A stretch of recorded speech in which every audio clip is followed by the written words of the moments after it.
It's not a new issue, but it's suddenly become a whopper of a story. Burger King heading north, moving its headquarters out of the country, exploiting a major loophole in U.S. tax law. It's a whopper of a deal. Miami-based Burger King is buying Canadian donut chain Tim Hortons. This news instantly sparked outrage in the United States. Burger King would have joined the growing list of U.S. companies moving overseas to do what? Avoid paying taxes. But you know what? We got to do something in this country to keep businesses here and not have punitive taxes that prohibit people from having businesses here.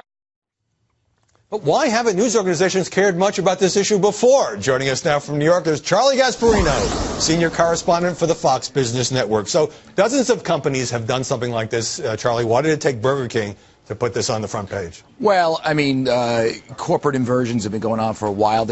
I think there's a confluence of factors. Number one, it's the latest one, but also, you know, the Obama administration has been stepping up its rhetoric, essentially, to saying that it wants to, you know, kill these things, basically make a massive penalty if you do one of these corporate inversions. I will say this. This is a fascinating story from the media standpoint for two reasons. Number one was the outrage leading up to it.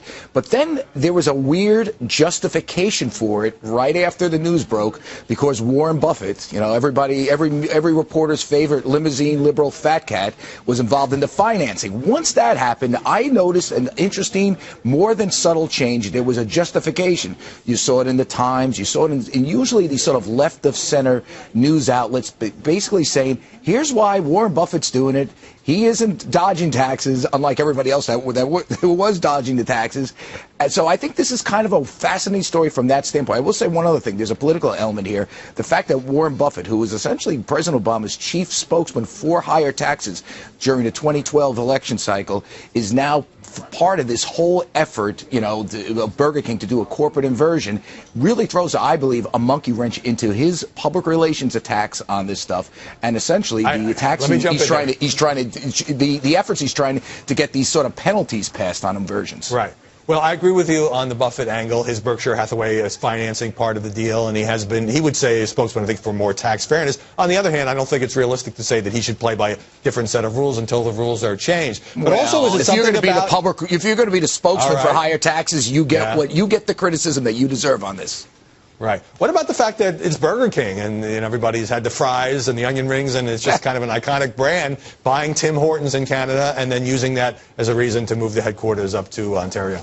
Well, if you're asking me from purely a business standpoint, it makes complete sense. The tax rates are lower there. By the way, we should point out that Burger King is not the Burger King of 30 years ago. This is a declining franchise. As a matter of fact, all this sort of fast food, McDonald's, all these chains are declining, particularly with new generation of the younger demographics.